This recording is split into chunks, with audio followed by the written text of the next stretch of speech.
In 1983, a team of deeply pious scientists conducted a radical experiment in an undisclosed facility. The scientists had theorized that a human without any access to any senses or ways to perceive stimuli would be able to perceive the presence of God. They believed that the five senses clouded our awareness of eternity, and without them, a human could actually establish contact with God by thought. An elderly man who claimed to have nothing to live for was the only test subject to volunteer.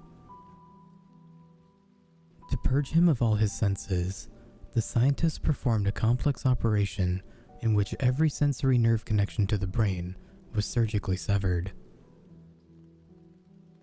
Although the test subject retained full muscular function, he could not see, hear, taste, smell, or feel.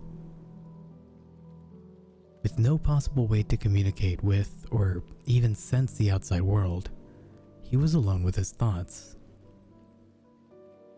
Scientists monitored him as he spoke aloud about his state of mind in jumbled, slurred sentences that he couldn't even hear.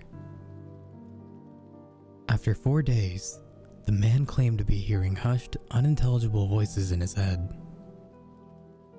Assuming he was an onset of psychosis, the scientists paid little attention to the man's concerns.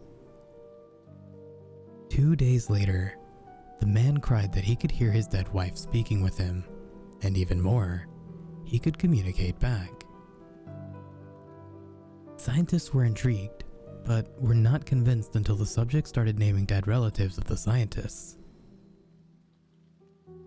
He repeated personal information to the scientists that only their dead spouses and parents would have known. At this point, a sizable portion of scientists left the study. After a week of conversing with the deceased through his thoughts, the subject became distressed, saying that the voices were overwhelming. In every waking moment, his consciousness was bombarded by hundreds of voices that refused to leave him alone. He frequently threw himself against the wall, trying to elicit a pain response.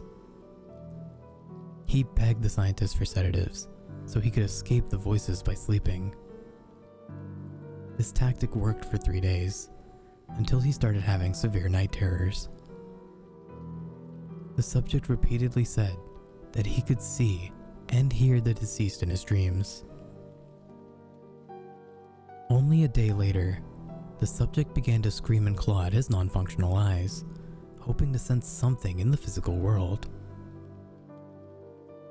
The hysterical subject now said that the voices of the dead were deafening and hostile, speaking of hell and the end of the world.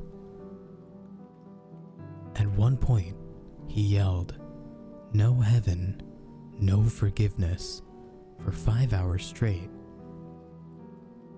He continually begged to be killed, but the scientists were convinced that he was close to establishing contact with God. After another day, the subject could no longer form coherent sentences. Seemingly mad, he started to bite off chunks of flesh from his arm. The scientists rushed into the test chamber and restrained him to the table so he could not kill himself. After a few hours of being tied down, the subject halted his struggling and screaming. He stared blankly at the ceiling as teardrops silently streaked across his face. For 2 weeks, the subject had to be manually rehydrated due to the constant crying. Eventually, he turned his head and, despite his blindness, made focused eye contact with the scientist for the first time in the study. He whispered, "I have spoken with God, and He has abandoned us," and his vital signs stopped. There was no apparent cause of death.